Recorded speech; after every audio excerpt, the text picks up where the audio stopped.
The broadcast is now starting. All attendees are in listen-only mode. Buenos días a todos. Mi nombre es Jonathan Vázquez, hago parte del equipo de marketing de Software One Colombia. Antes que nada queremos darle la bienvenida a la sesión digital de hoy, donde hablaremos de Windows Virtual Desktop, cómo habilitar y dar continuidad a negocios en tiempos desafiantes. Antes de dar inicio a la sesión y como parte de nuestro plan de transferencias en conocimientos, queremos invitarlos a que visiten nuestro blog de tecnología de negocios. Ustedes pueden acceder allí a consejos, recomendaciones y discusiones sobre los temas de actualidad. El enlace del blog es blog-latam.softwareone.com. Además de esto, en este mismo enlace quedará posteada la grabación de esta sesión por si en algún momento lo requieren revalidarla. Además de esto, quiero invitarlos a visitar nuestras redes sociales. Nos pueden encontrar como Software One Colombia en Facebook, Twitter, LinkedIn y tenemos nuestro canal de YouTube también donde estará posteada esa sesión. Bueno, el día de hoy nos acompaña Julián Montoya, quien es nuestro Solution Specialist. Julián, bienvenido. ¿Qué tal, Jonathan? ¿Cómo estás, mi hermano? Muy bien, gracias.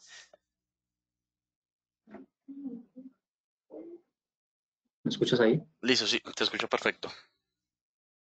Ok. Listo, mi hermano. ¿Algo más o estamos listos para iniciar? Listo, ya estamos perfectos para iniciar. Ok, bueno. Un saludo para todos. Un gusto estar aquí con ustedes compartiendo esta charla. Sé que les va a ser de gran utilidad. Me encuentro en la ciudad de Medellín. Bienvenidos todos, supremamente atentos.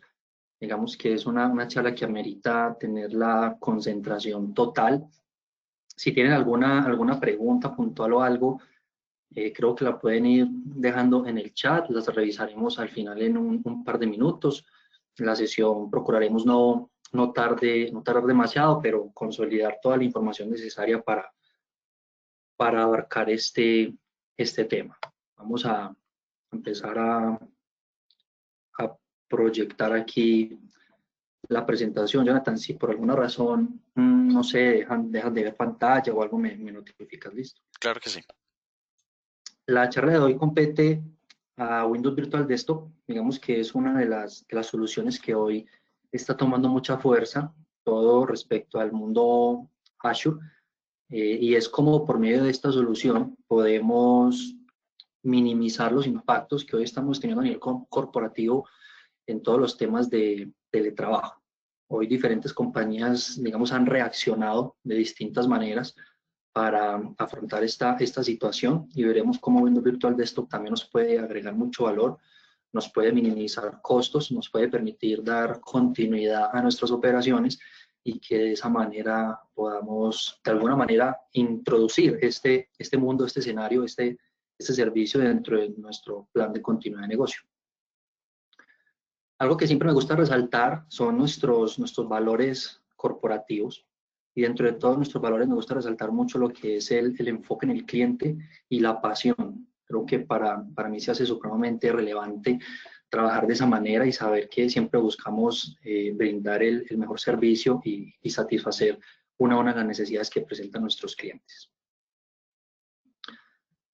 En todo este tema del trabajo remoto siempre han surgido desafíos inmediatos, temas que han llevado a las compañías a reaccionar, pero de primera mano, y siempre se han ido encontrando con diferentes retos, como son la cantidad de usuarios y la cantidad de estaciones que necesitan para soportar esos usuarios cuando los tienen que enviar al teletrabajo.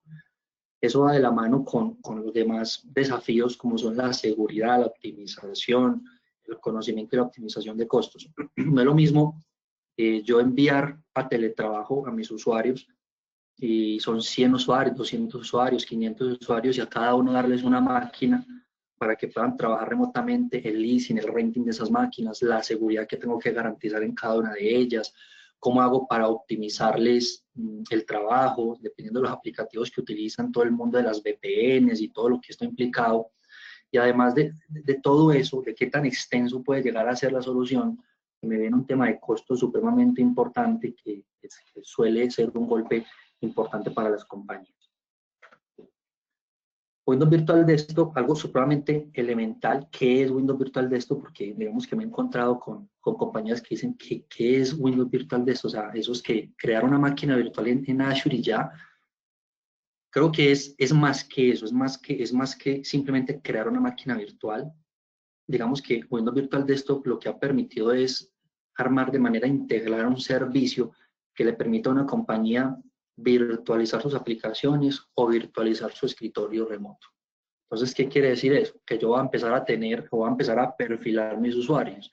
Y es que yo puedo tener usuarios que únicamente utilizan Ofimática, usuarios que utilizan Word, Excel, PowerPoint, temas de estos. Entonces es un usuario que muy seguramente yo lo voy a perfilar sobre la virtualización de aplicaciones, pero existen la gran mayoría de usuarios u otros usuarios que van a utilizar es el escritorio remoto, o sea, que son usuarios que requieren ingresar a la máquina como tal y desde ahí ejecutar o realizar sus labores cotidianas. Entonces, aparte que ahí dentro de la máquina utilicen la ofimática, también van a utilizar aplicaciones corporativas, también van a utilizar cualquier tipo de software que la empresa tenga y que se haya desplegado bajo esa imagen y que ellos la puedan utilizar sin problema.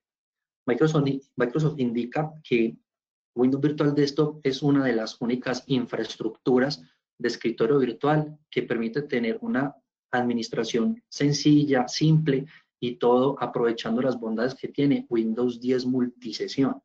Entonces aquí es donde empiezan a surgir, digamos, las grandes diferencias de que yo únicamente tener una sola máquina virtual creada en Azure y que es tener Windows Virtual Desktop. Entonces ahí empieza a salir el concepto de qué es multisesión. Y eso es algo que iremos desarrollando a lo largo de la charla. Beneficios que encontramos en Windows Virtual Desktop. Y es que yo le pueda proporcionar a mis usuarios la experiencia de escritorio virtual o aplicaciones virtuales basado en Windows 10 multisesión. Y que eso me permita tener escalabilidad y disponibilidad. ¿Escalabilidad en qué sentido? En que si mi número de usuarios no es el tope, pues entonces yo pueda tener esas máquinas apagadas restantes y que la medida en la que empiece a requerir de pronto un mayor volumen, pues entonces esas máquinas de acuerdo a los parámetros se vayan encendiendo y me vayan pudiendo suplir la necesidad del negocio. Obtener una buena experiencia en todo el tema de colaboración a partir de Windows de Office 365 Pro Plus. Todo el tema de hoy, el end of support que están viendo las compañías que aún tienen, por ejemplo, Windows 7 u otros sistemas operativos anteriores a Windows 10, es que por medio de Windows Virtual Desktop se pueden acoger al beneficio de migrar esos escritorios hacia Azure y que allí Microsoft pueda extenderles el soporte, las actualizaciones, la seguridad y todo esto por el hecho de haberlos migrado hacia Azure en el modelo de Windows Virtual Desktop. Esto es, digamos, el beneficio similar que se tiene para Windows Server 2008, SQL 2008, y es que al momento de migrarlas a Azure, pues entonces se hace una extensión en temas de seguridad y actualizaciones. Reducir costos CAPEX, pues yo creo que eso es algo general y es el hecho de reducir la cantidad de máquinas que empiezo a rentar o a comprar para solucionar o atender o que mis usuarios puedan trabajar en el mundo on-premise. Al yo poder utilizar la multisesión, voy a poder agrupar recursos y de esa manera hacer mucho más costo efectiva la solución. No es lo mismo yo asignarle 100 máquinas para 100 usuarios y no es lo mismo yo asignar alrededor de 15 máquinas, 20 máquinas para esos mismos 100 usuarios. Entonces lo que van a hacer es que van a empezar a distribuir la carga y ese es el concepto de multisesión en Windows Virtual Desktop.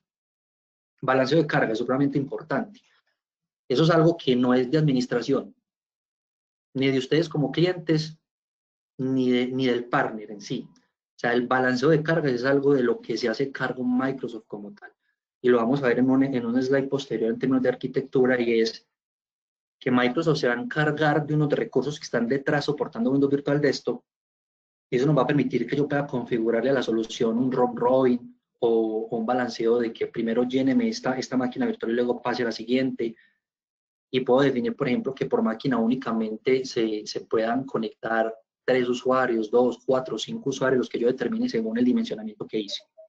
Escalamiento automático es que yo pueda programarle simplemente una cuenta de automatización donde diga que mis máquinas me las apague y me las encienda en un horario específico, o si quiero ir un poco más allá, pudiese interconectar eso con servicios como una Logic App, donde yo pueda ya tener, digamos, algo mucho más avanzado y que eso me permita parametrizar, que según el tope de CPU, según algún tipo de proceso, los Windows Virtual Desktop puedan subir o puedan decrementar de acuerdo a la necesidad del ambiente.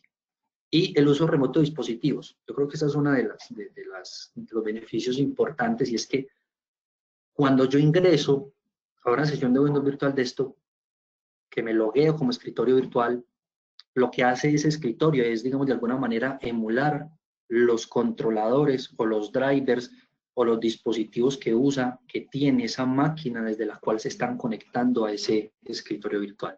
Entonces, cuando uno va a chequear esa máquina, que ahora lo vamos a ver, va a usar el audio remoto, va a usar el video remoto, los dispositivos remotos. Entonces, eso es algo que es supremamente interesante, porque es la manera como yo puedo, como usuario, en mi experiencia de usuario final, puedo seguir utilizando, digamos, mis periféricos, o si quiero hacer una videollamada, una conferencia de Teams o algo así, que lo pueda hacer sin problema al utilizar los dispositivos que tengo conectados en la máquina local desde donde me esté conectando. Hay algo que empezar a entender a nivel de prerequisitos, y es el tema de los requisitos en licenciamiento. Aquí ha habido pues como una nube alrededor de esto, y es que si los clientes, si ustedes como compañía ya tienen M365, alguna de las variantes que ven allí, M365E3, E5, A3, cualquiera de estas, eso les va a dar, digamos, como el derecho de poder ir y utilizar Windows Virtual Desktop. Ahora, si una compañía no tiene M365, pues simplemente tiene Office 365 para consumir todo lo que tiene que ver con Teams, Word, PowerPoint, Excel y demás, va a ser necesario adquirir un licenciamiento adicional.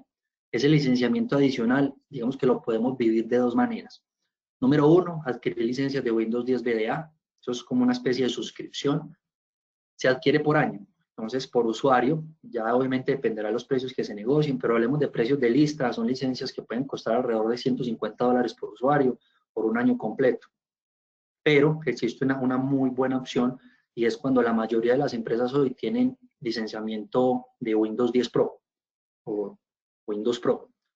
Cuando tienen ya ese licenciamiento on-premise, lo que pueden es adquirir como una especie de update que se llama Windows 10 E3. Esta licencia les va a poder servir para todo lo que tiene que ver con Windows 10 Enterprise y todo este mundo Windows Virtual Desktop. Entonces ya es una licencia que de lejos es muchísimo más asequible hacer ese update. No sé, pueden encontrar precios entre, no sé, $7, $8. Yo creo que ya hace una solución supremamente interesante de cara pues como a esta prioridad que se está viviendo ahora. Claramente eso es algo que se puede validar a nivel interno en Software One, cuáles son los precios y demás para poder tener algo supremamente accesible. Si la compañía tiene Windows 10 on-premise con Software Assurance, se puede entrar en negociaciones con Microsoft para aún así tener mejores precios a nivel de Azure en toda esta solución. Hay un link donde pueden revisar mucho mejor cuáles son pues como esas consideraciones alrededor del licenciamiento de Software Assurance. La idea es que posteriormente les hagamos llegar de ser necesario estos links y que ustedes puedan validar esta información para que la tengan mucho más claro. Si en definitiva una empresa no tiene ni M365, ni Office 365, nada, pues es una empresa que seguramente le va a tocar adquirir ya el licenciamiento como tal de Microsoft 365, ¿no? El famoso M365, para poder acceder tanto a Office como a lo que es Windows 10 Enterprise y toda la solución de Windows Virtual Desktop. Ahora, hay que entender algo, y es que si dentro de lo que ustedes están buscando en la definición, en la necesidad de escritorios virtuales, no implica que sus usuarios utilicen ofimática, o sea, no implica que ellos utilicen temas de Office 365. Les voy a poner un ejemplo. He encontrado casos en universidades donde necesitan que los usuarios, que los estudiantes no usen propiamente Office, porque no es lo que ellos buscan, sino que necesitan que los usuarios puedan utilizar unos software específicos de la universidad y que estos usuarios simplemente se conecten y puedan hacer uso de ellos.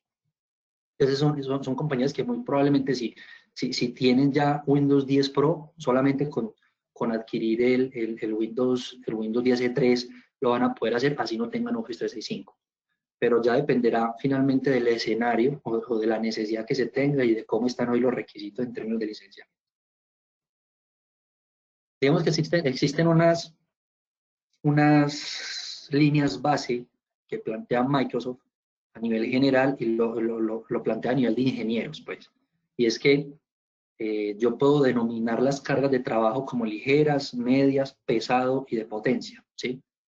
Entonces, en promedio, encontramos que un usuario corporativo, digamos un empleado normal, puede estar trabajando entre medio y pesado, y al lado derecho, al lado final, hasta el lado derecho de la presentación, indica cuál es el recomendado a nivel de ancho de banda que debe tener ese usuario.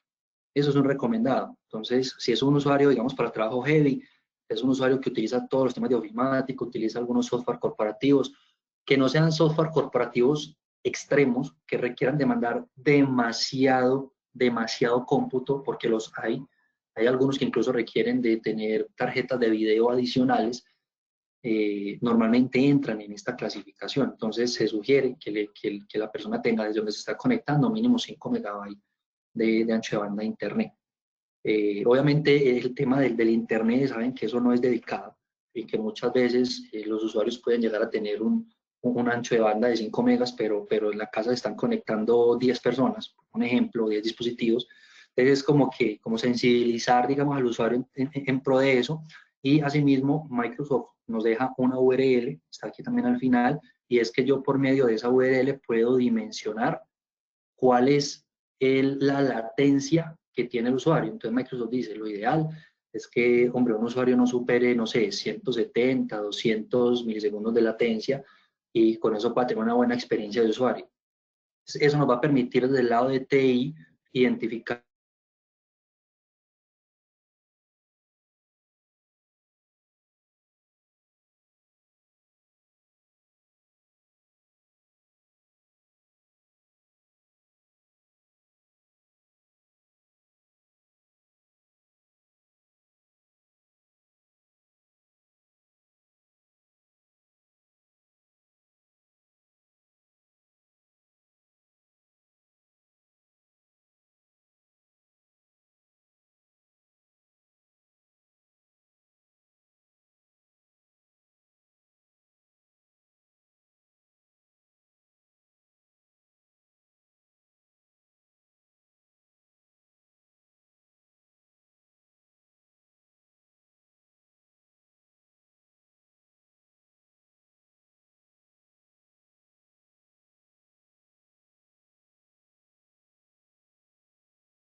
para usuario final, ¿cierto? Entonces son procesadores para usuario final.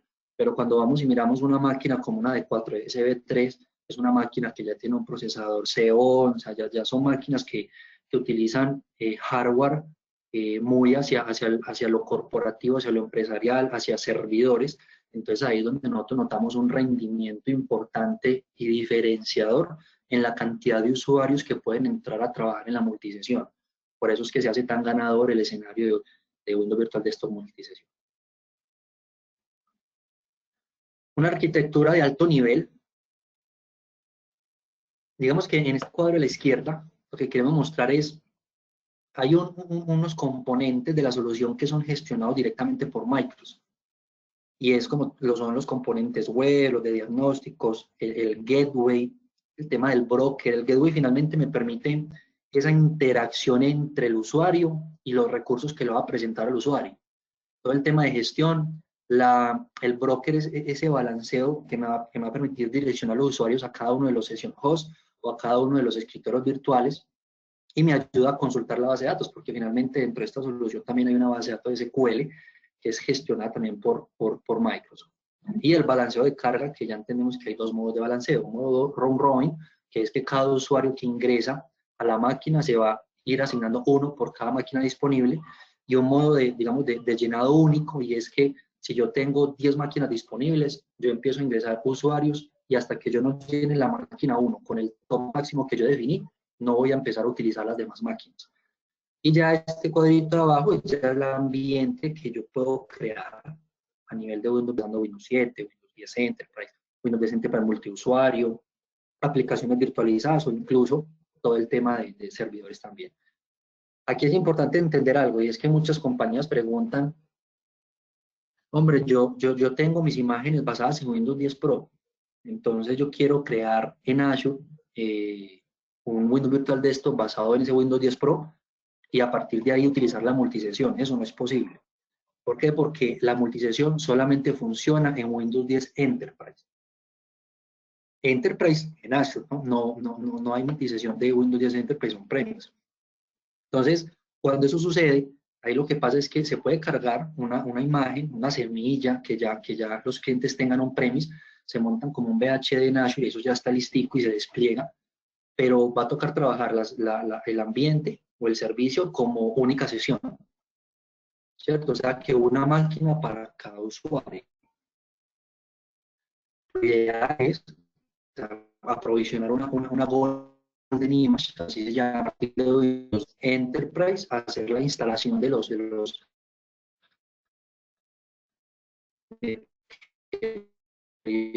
por la compañía, y a partir de esa imagen desplegar ya la solución, cantidad de usuarios que yo los necesite esto. Este gráfico del lado derecho, ¿por qué está? Porque hemos encontrado clientes que buscan en la solución de virtualización de Microsoft un ambiente SaaS, y no es posible, o sea, no es posible tener Windows Virtual Desktop como ambiente SaaS. Digamos que eso es un híbrido, es un componente entre aspectos IaaS y aspectos PaaS, aspectos PaaS que son gestionados 100% por Microsoft.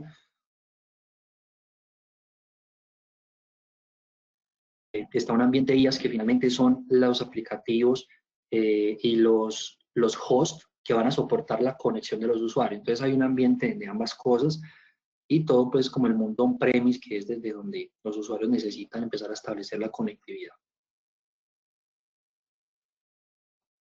¿Cómo funciona Windows Virtual Desktop? Digamos que aquí es donde se hace un tema supremamente interesante, y es que al lado izquierdo tenemos los diferentes dispositivos desde los cuales el usuario se puede conectar. En la mitad tenemos esa capa que pone Microsoft, que es gestionada directamente por ellos y que hace que la solución trabaje de manera óptima. Y al lado derecho, digamos que son componentes que van a ser gestionados por el usuario o por la compañía o por quien esté soportando la plataforma. Y es que dentro de esos componentes que van a ser soportados por las compañías o por quienes les gestionan el servicio, está todo el mundo de Azure Active Directory, las máquinas virtuales a las que los usuarios se van a conectar, el Azure Active Directory Domain Services o un controlador de dominio en Azure, que eso lo veremos en los próximos slides, y todo el tema de la gestión de perfiles persistentes, que también lo vamos a ver en un slide posterior. En últimas, ¿qué sucede, digamos, como dentro de todo este flujo? El usuario se conecta desde su cliente, sea el cliente local, sea una web, sea una tablet, y lo que va a pasar ahí es que lo primero es que va a ir a consultar en Azure Active Directory. El ingreso siempre se va a hacer por Azure Active Directory. Entonces aquí es donde empiezan a surgir todos los escenarios de seguridad en torno a la solución. Es que yo puedo tener multifactor authentication, yo puedo tener accesos condicionales a nivel de Azure Active Directory, pero para eso necesito Azure Active Directory Premium, si alguno no lo ha validado, para que lo tenga en cuenta. Entonces cuando el usuario se loguea por medio de Azure Active Directory, lo que valida Azure Active Directory es que efectivamente es un usuario con los permisos respectivos y le va a devolver el token de acceso.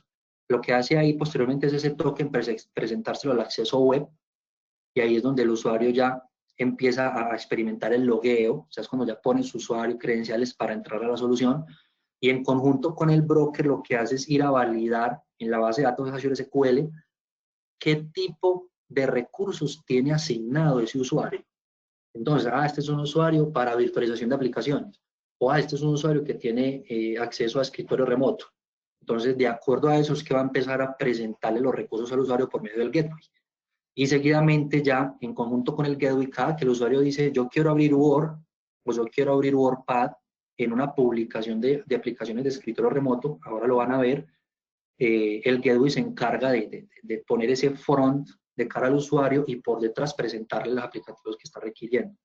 Finalmente esto, a grosso modo, lo que se llama es la tecnología de Reverse Connect que utiliza Microsoft, y es que las estaciones, estas VMs que están acá al lado derecho, que son los Windows 10, que crearon, que tienen las imágenes corporativas, son máquinas que no van a tener ningún tipo de puerto abierto. Son máquinas que no están expuestas, son máquinas que no tienen ningún tipo de apertura hacia afuera, y eso permite que siempre todo se comunique por medio de este gateway que va a permitir finalmente poner esa capa de seguridad también, y que el usuario no tenga ese acceso directo contra las máquinas al no estar con un puerto publicado.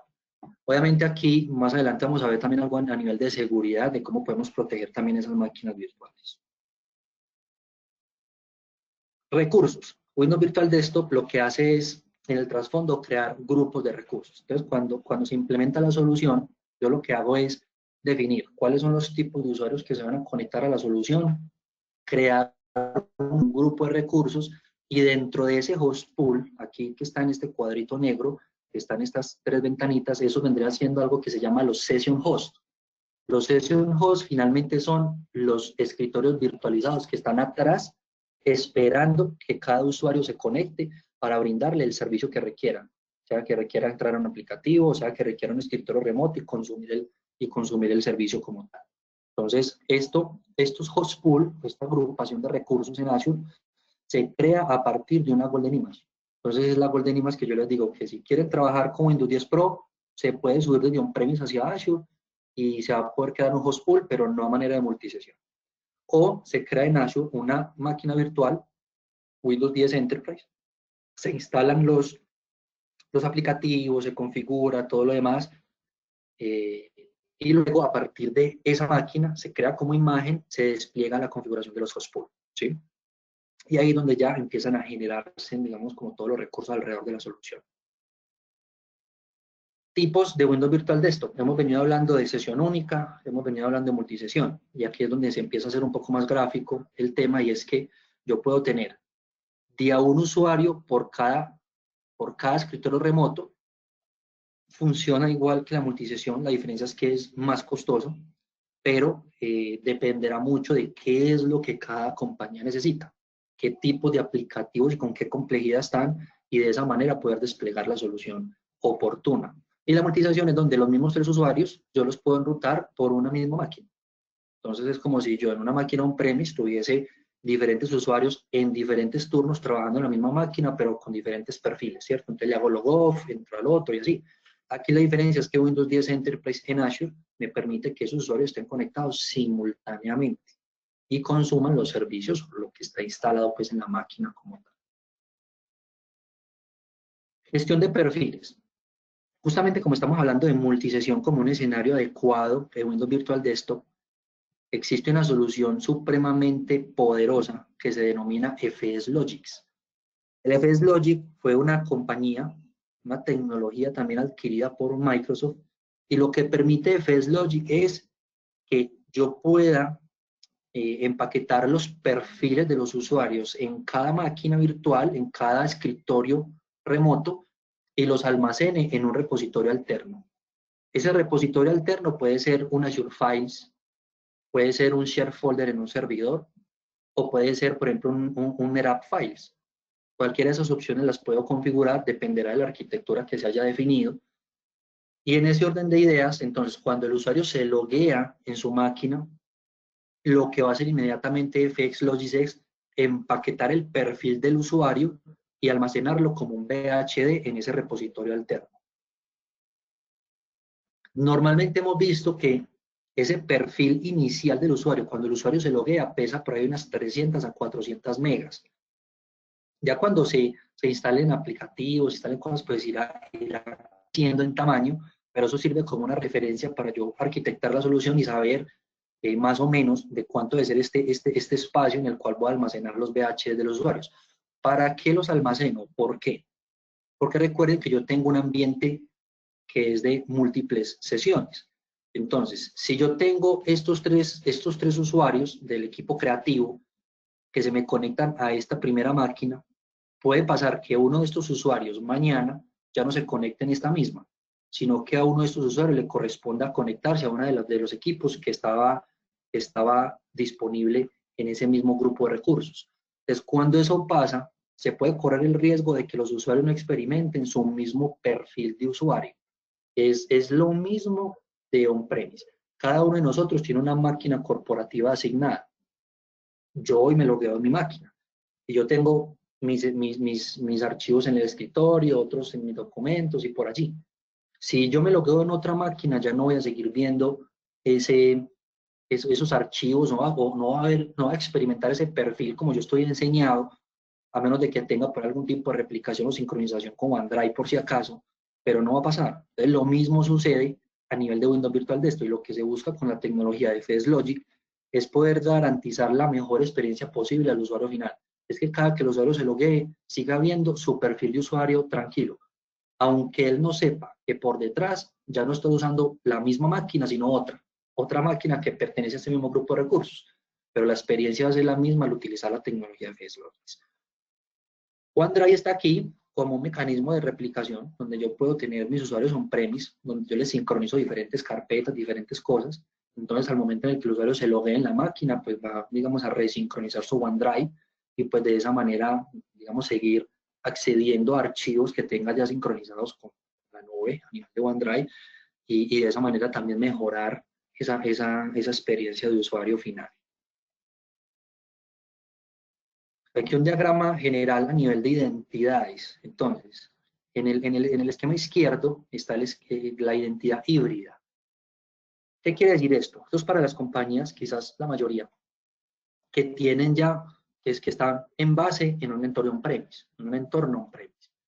Entonces, que tienen sus controles de dominio on-premise, quizás ya tienen Azure, quizás ya tienen las identidades replicadas en Azure por medio de una ADConnect, que aquí está representado un Azure ADConnect, que está sincronizando las identidades on-premise con Azure Active Directory, y de esa manera, cuando yo ya tengo esas identidades sincronizadas, ya lo que me queda simplemente por garantizar en Azure es obviamente que haya una conexión de VPN, ¿no? Que yo tenga una VPN entre mi escenario on-premise y mi escenario Azure, y eso me va a permitir, digamos, consumir o registrar de manera correcta a los usuarios que van a acceder a Windows Virtual Desktop, y aquí es donde se siguen haciendo preguntas y seguimos dimensionando el ambiente.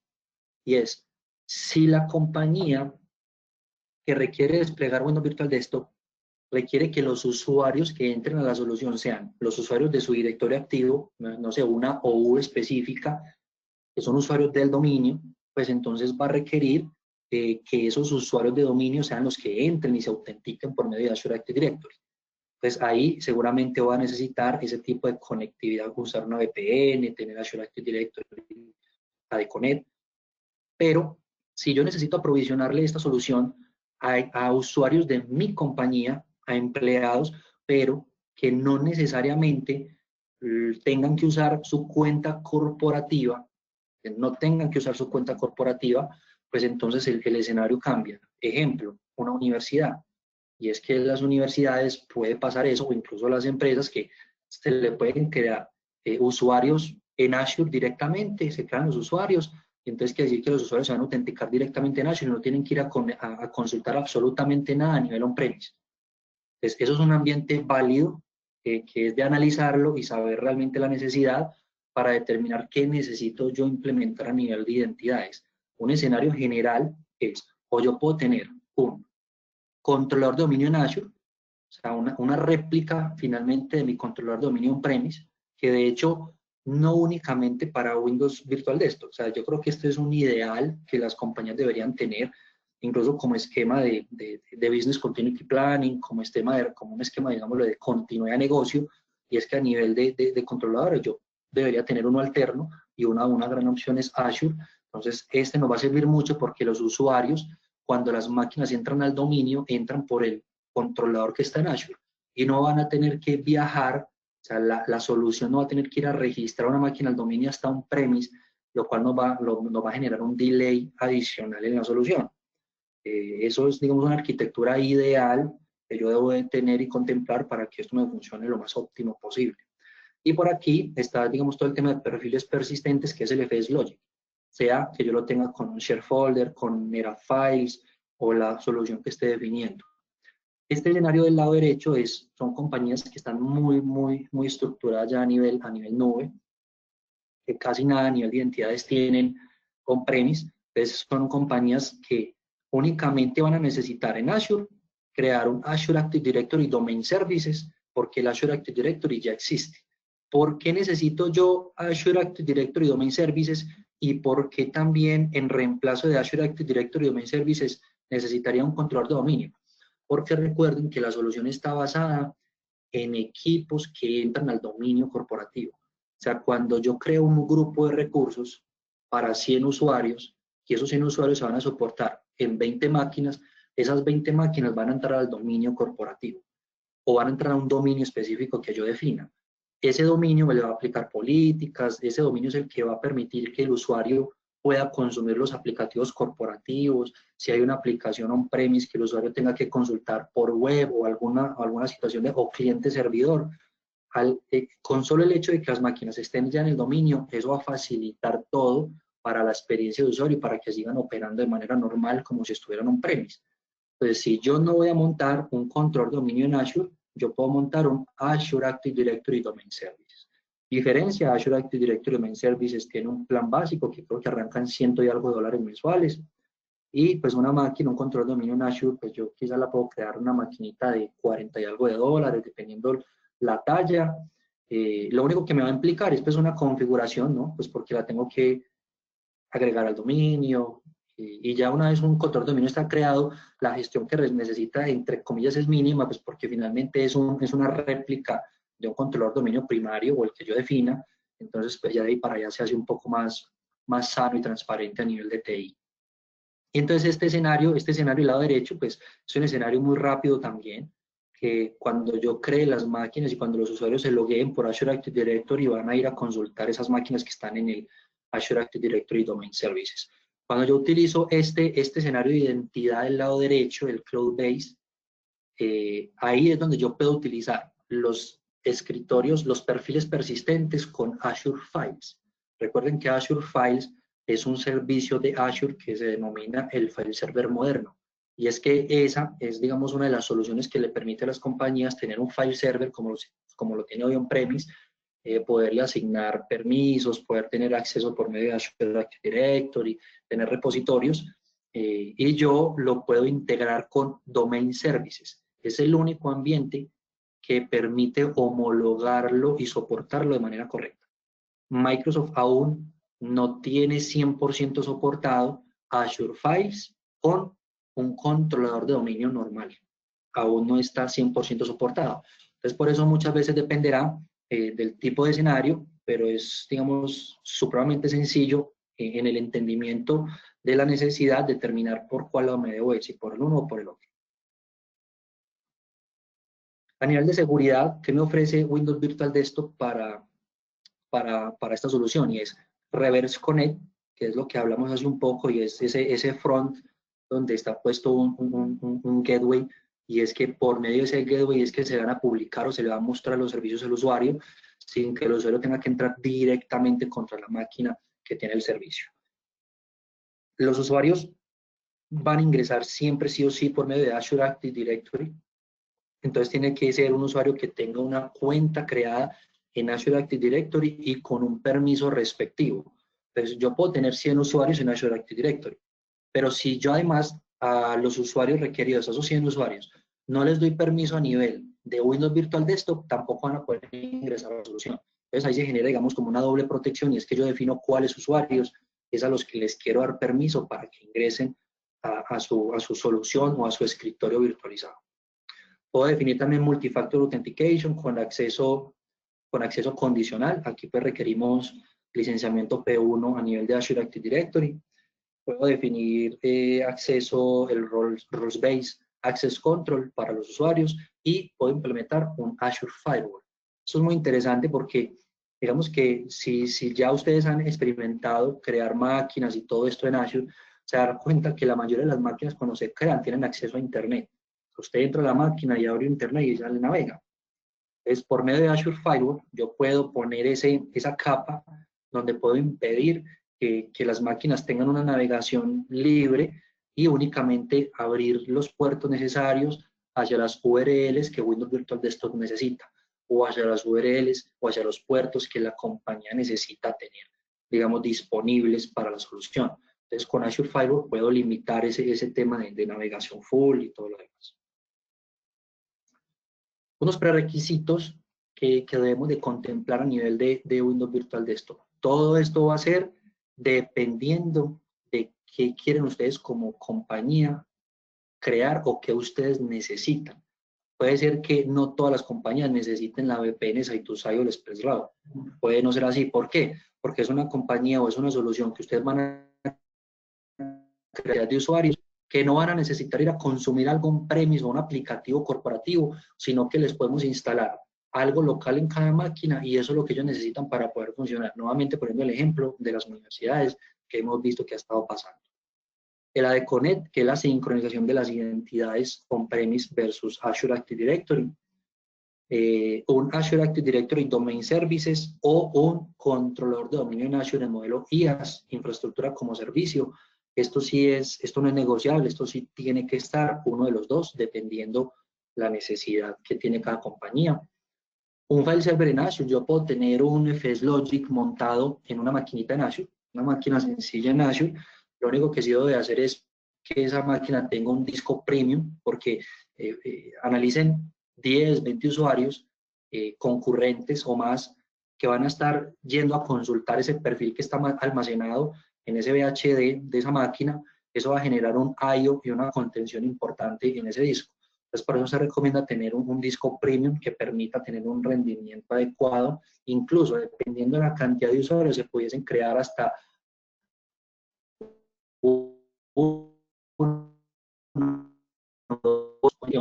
por la competitividad que generen los usuarios a nivel del disco. Tener un DNS correcto en Azure, yo creo que eso es lo que se soluciona por medio de Azure Active Directory Domain Service o un controlador de dominio en Azure. Finalmente, un controlador de dominio es una réplica también del DNS. Pues ahí pues hay una clave, y es que el DNS que yo tengo en Azure lo debo de tener puesto en la VNet. Yo tengo una VNet en Azure, una Virtual Network, por la que viaja mi VPN, por la que van a viajar mis Windows Virtual Desktop.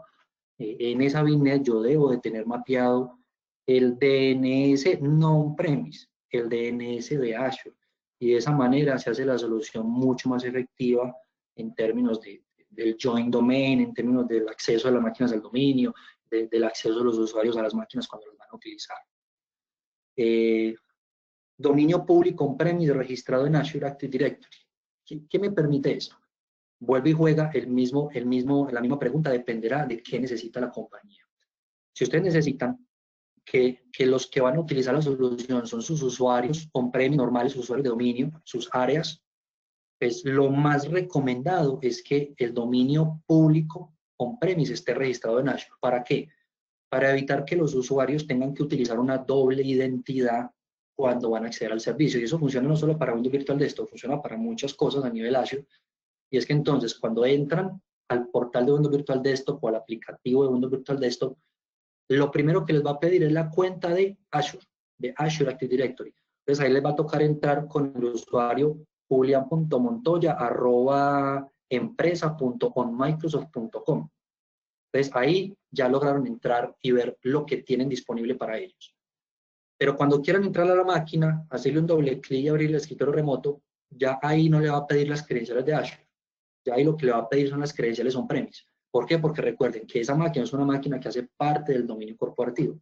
Entonces, cuando yo llevo a mis usuarios a que tengan que experimentar el uso de dos credenciales distintas, eso se me vuelve, es en una oleada de casos a la mesa de servicios porque no saben qué pasó, porque se bloqueó, porque esto y lo otro.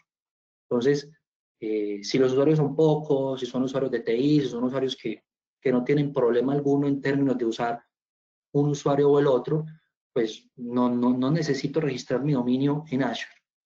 De lo contrario, si es ideal, pues tampoco es un procedimiento que pueda ser complicado, ¿cierto? Es más como el tema que hay a nivel de registros MX y esto, para que Azure, digamos que valide ese dominio que sí es de ustedes y se los pueda marcar en Azure Active Directory y por ende, cuando la ADConnect sincroniza los usuarios on-premise con Azure, pues ya los usuarios en Azure también van a aparecer como julian.montoya, @softwareone.com. Ya no va a aparecer como julian.montoya, .microsoft algo, ¿no? O sea, ya queda, digamos, homologado y ya el usuario siempre va a utilizar una misma identidad y eso hace la vida pues, mucho más sencilla también para la experiencia de usuario. Y el otro prerequisito sería un licenciamiento, o sea, un licenciamiento elegible que haga parte de lo que vimos anteriormente en términos de M365, de Windows 10 VDA, de Windows 10 G3, según lo que se necesite. Vemos que hay un roadmap de alto nivel a nivel de implementación de Windows Virtual Desktop, y es que, número uno, se debe definir muy bien lo que la compañía necesita en esta solución, porque salir a implementarla puede ser sencillo, y se tiene, digamos, como claro el panorama, pero luego sobre la marcha siempre surgen un montón de cosas, y es que, uy, me hizo falta esto, uy, no tengo el controlador, uy, eso se me demora mucho en agregar las máquinas del dominio, o venga, pero el usuario ayer tenía un archivo en el escritorio y ya hoy no. Claro, no le configuraste perfiles persistentes. Entonces ahí ya empiezan a salir unas dificultades debido a que no se definió una arquitectura inicial para la solución. Garantizar los prerequisitos según el escenario que se quiera montar, que lo vimos anteriormente. Ya ahí viene el tema de crear la Golden Image con los aplicativos que requiere la compañía y a partir de ese Golden Image, digamos, hacer un despliegue de lo que es el tenant. Entonces aquí hay un concepto un poco ambiguo y es, yo tengo un tenant en Azure y ese tenant en Azure yo lo debo de preparar y debo de aprobar las Enterprise Application de Windows Virtual Desktop. Pero a la vez, internamente, yo lo que hago es crear un tenant de Windows Virtual Desktop. Así funciona. Yo debo de crear mi tenant de Windows Virtual Desktop dentro de mi tenant de Azure. Luego, a partir de la Golden Image, yo lo que hago es desplegar los host pool.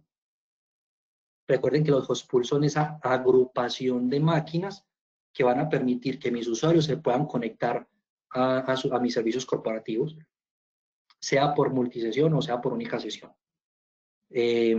Configurar los perfiles persistentes, ¿sí? Garantizar que cada que mi usuario ingrese pueda experimentar siempre su perfil de usuario sin cambios importantes. Opcional, y solo opcional porque es que yo pueda crear grupos de aplicaciones. Entonces, a nivel de Windows Virtual Desktop, yo tengo, digamos, perfilaciones. Y es, puedo tener usuarios que lo que necesito que entren a la máquina completamente y consuman todo lo que la máquina tiene instalado, o puedo tener usuarios que solamente necesitan ofimática u otro tipo de aplicativo. Entonces esos son los aplicativos a los que los usuarios a los que yo les debo de publicar las aplicaciones en su frontend para que ellos vean que les sale Word, que les sale PowerPoint, que les sale el Excel. Eso lo vamos a ver ahorita un poco más en real.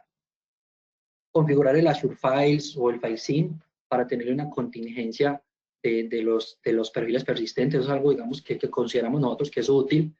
Y es que yo puedo en un file server, en un servidor, configurar el FS Logic y lo puedo configurar a partir de varios discos y creo una especie de clúster interno. Pero también puedo configurar Azure Files con Azure File Sync y ese repositorio en el que se almacenan esos perfiles VHD me lo tenga sincronizado en otro repositorio o me lo tenga almacenado en el Azure Files y de esa manera evitar alguna pérdida de información. Esto va muy de la mano con el tema de backup, ¿no? Que no se puede finalmente descuidar el backup, y aquí es donde entra de manera importante los esquemas de backup, sea con Azure Backup o sea con escenarios como Backup Simple, que hace parte del portafolio de SoftwareOne, y de esa manera hacer backup a las máquinas que tengo creadas en IaaS. Garantizar mis escenarios de seguridad en el punto 10, y es que yo sepa de que si necesito que mis usuarios naveguen, si necesito montar el firewall, qué va a pasar a nivel de seguridad de todo mi entorno, tengo que tenerlo muy considerado en el roadmap de implementación. Y digamos que con todo eso, obviamente esto es alto nivel, obviamente hay actividades alrededor de cada cosa, yo pueda ya poner en funcionamiento mi ambiente de Windows Virtual Desktop y realizar las pruebas respectivas. Existe algo adicional y es opcional, que es la implementación de una consola gráfica para la administración del ambiente. Hoy Windows Virtual Desktop no tiene una administración completa desde el portal de Azure. O sea, yo desde el portal de Azure sí puedo hacer gran cantidad de cosas, pero a nivel de la gestión, si yo quiero agregar un nuevo host pool, si yo quiero agregar una nueva máquina, un nuevo escritorio, un usuario, yo lo puedo hacer, lo debería de hacer por medio de PowerShell. Finalmente es muy sencillo hacerlo, digamos que las instrucciones ya están y es sencillo, pero no tengo hoy un portal de Azure que me permita hacerlo. Entonces surgen alternativas de consolas gráficas de administración que no son liberadas por Microsoft. Eso sí hacemos como la claridad, no son soportadas ni por Microsoft ni por SoftwareOne, pero hemos visto que funcionan, ¿cierto? Incluso en algunos aspectos hemos visto que el mismo Microsoft dice, hombre, pues aquí está esta consola gráfica, la puedes utilizar, utilizarla pues con cuidado, y finalmente hemos visto que funciona. Y un último punto es el soporte de la plataforma, ¿no? O sea, hay que considerar que es una plataforma que no es autogestionada, que requiere unas atenciones y unos soportes para permitir que la función, la solución trabaje de manera adecuada, pero si yo ya la tengo configurada correctamente con mis cuentas de automatización y demás, pues va a operar bien. Ahora, si ustedes son compañías que requieren tener estas máquinas encendidas 7x24, porque también pasa, es mucho más sencillo, porque se dimensiona la solución 7x24 y ustedes ya tienen claro cuánto le va a costar al mes. Entonces no hay que pensar en que si la máquina se prendió, si no se prendió, apáguela. O sea, las máquinas van a estar operando para que los usuarios las utilicen sin problema alguno. Entonces la solución se les hace mucho más rápida también, y no tener que pensar en si hay que apagarlas o no hay que apagarlas. Eso implica un paso más también en la solución. Aquí tenemos un presupuesto estimado, digamos, a nivel de consumo de Azure. Si yo quisiera implementar la solución en multisesión para 100 usuarios, si yo soy una compañía que ya tengo un controlador de dominio en Azure, que ya tengo la VPN, que quizás ya tengo una maquinita virtual en Azure alterna en la que allí puedo configurar mis perfiles persistentes para almacenarlos, me puedo quitar, digamos, como estos costos asociados, estas virtual machine y esta VPN en Gateway, y me quedo solamente con este ítem superior, el ítem principal, que es Windows Virtual Desktop, donde puedo para 100 usuarios, dimensionándolos en conexiones de 12 horas al día. O sea, usuarios que se van a conectar 12 horas al día, 5 días a la semana, son alrededor de 240 horas al mes, y que cada máquina tenga un disco E10 adicional, o sea, que cada máquina tenga un disco D de 128 gigas, por ejemplo. Esto tiene un costo mensual de $723. Estimamos puede costar mensualmente un consumo de Azure para una solución de estas. Ahora, si requiere de pronto estos componentes adicionales para soportar la solución, tampoco es mayor cosa. Aquí a nivel de perfiles persistentes definimos una máquina virtual que le vamos a poner, por ejemplo, un disco premium de 1 tera. Estamos hablando que es un consumo que se puede subir a los $960, $970 mensuales, para yo permitirle a 100 usuarios que puedan trabajar de manera remota, ¿sí? Ya cada uno revisa ahí su TCO de este match versus hoy lo que les puede costar llevar a los usuarios con el renting y con los equipos y los sistemas de seguridad pues, que hay alrededor de aplicativos y datos corporativos. Existe a nivel de SoftwareOne un esquema, un servicio que denominamos Azure Simple 2.0. Digamos que Azure Simple es un servicio de CSP, y es que el consumo que una compañía genera en Azure va a ser facturado por SoftwareOne, ¿cierto? No va a ser facturado directamente por Microsoft o no va a ser por pago con tarjeta de crédito, sino gestionado por SoftwareOne a nivel de facturación. Pero, ¿qué va a permitir esto? Primero, no tiene costo alguno adicional para el cliente. Entonces, si hoy el cliente consume $1.000 en Azure, SoftwareOne le va a facturar $1.000. No hay un markup en el servicio, no hay un incremento. Pero lo que sí hay es beneficios asociados como valores agregados que ponemos. Valores agregados es que SoftwareOne tiene un soporte 24/7 por 365 a nivel de Azure, en unos, digamos, unas capacidades que están definidas pues en los contratos a nivel de apoyo para crear máquinas virtuales, para crear VPNs, redes, esto. O sea, hay un listado específico donde podemos estar apoyados como compañías en SoftwareOne para la creación de eso, y ante incidentes y demás, pues hay un SLA de hasta 30 minutos. PiraCloud, que es, digamos, como una joya de la corona que tenemos nosotros, y es que hemos visto que la mayoría de empresas hoy tienen una dificultad constante en el tema del control de los costos del consumo de Azure.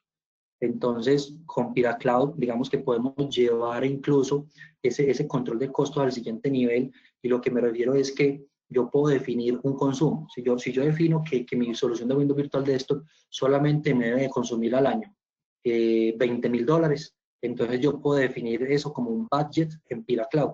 Y con eso lo que puedo hacer es definir alertas de cuando esté a un consumo específico de tanto porcentaje, me levante una alerta y me diga, oye, llevas consumido tanto, hay que revisarlo. Asimismo PiraCloud me hace recomendaciones. Este servidor es susceptible a que le programes una instancia reservada, le puedes configurar un start stop, o sea, le puedes configurar una automatización para que se apaguen tiempos que no son productivos. Puedo hacer facturación inteligente, entonces yo puedo definir que, por ejemplo, mis Windows Virtual Desktop los voy a clasificar por áreas, ¿no? Entonces voy a darle 10 o un pool, se lo voy a dar al equipo de finanzas, un pool se lo voy a dar al equipo de mercadeo, y así sucesivamente.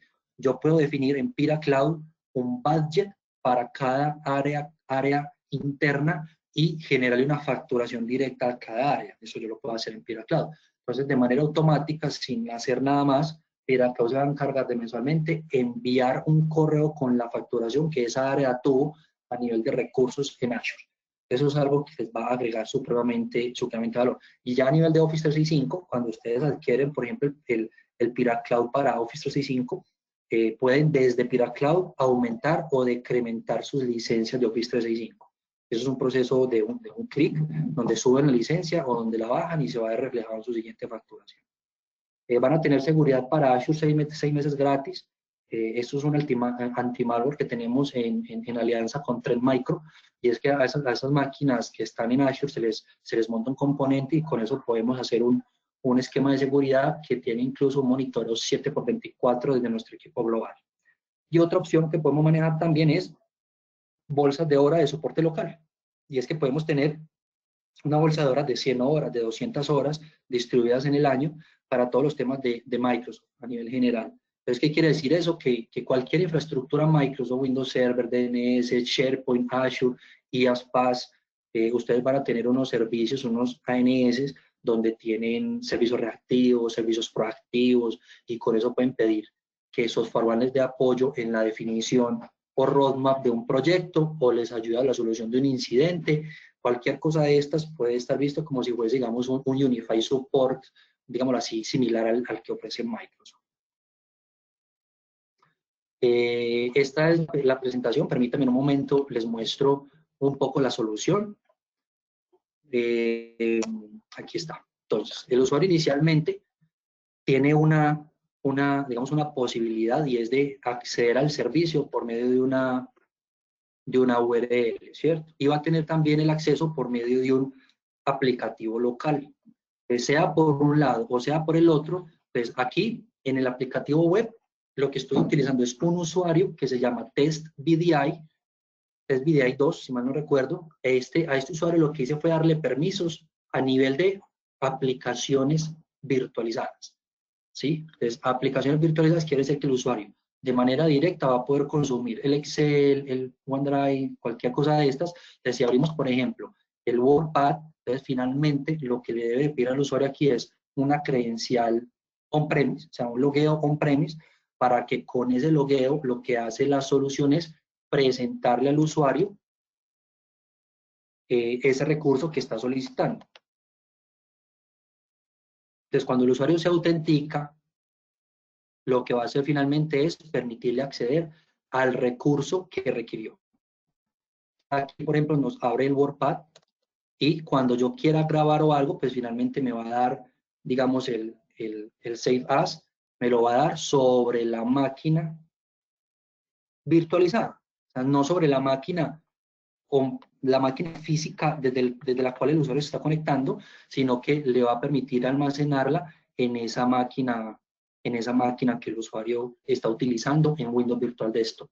Y de esa manera, pues, almacenar su documento. Y esa es una manera de yo poder consumir los servicios de Windows Virtual Desktop por medio de aplicaciones virtualizadas, que este es el concepto virtual de aplicaciones virtualizadas. El otro concepto es cuando yo ya lo que hago es virtualizar la sesión de escritorio remoto. Esos son usuarios a los que yo necesito es que ingresen a la máquina como tal. Si son usuarios que necesitan ingresar a la máquina directamente,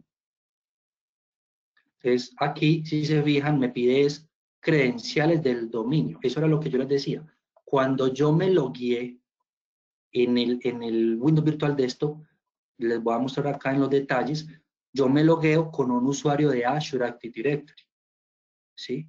¿Por qué pasa esto? Porque pues yo en mi ambiente no tengo registrado un dominio on-premise, para que aquí también me apareciera BDI SW Lab como dominio, ¿sí? Esa es la diferencia.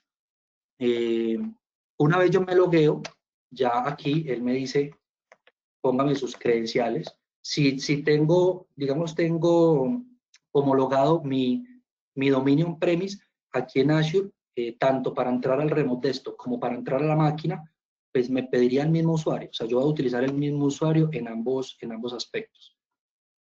Entonces aquí lo que hago es ya entrar a una máquina normal, ¿sí?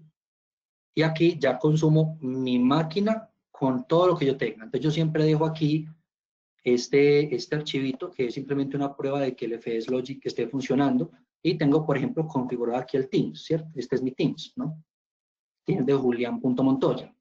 Yo puedo tener acá, vamos a ver si no es que no sé si me afecte el audio con ustedes, pero si yo hago un test call, él me debería de detectar mi audio remoto, mi video remoto.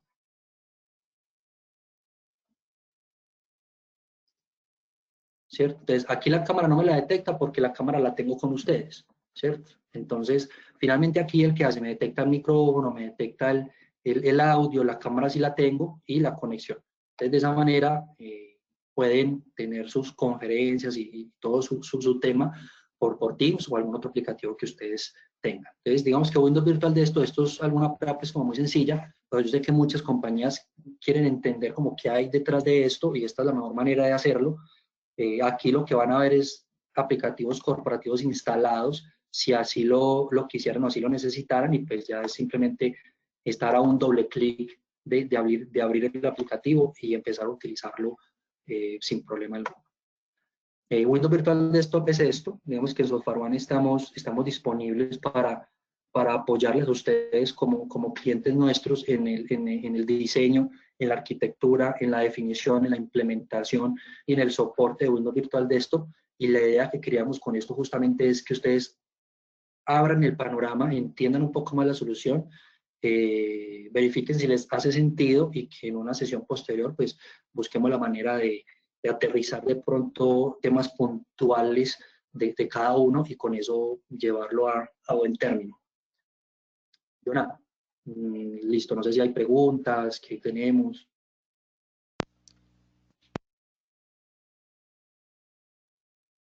¿Cómo puedo ver el chat? Hola, hola, ¿me escuchas? Sí, señor. Listo, perfecto. Sí, tenemos una serie de preguntas. Mira, la primera es, si tenemos Windows 10 Academic, ¿aplica o también se requiere un licenciamiento adicional? Windows 10 Academy es el mismo ejercicio como si fuese Windows 10 Pro.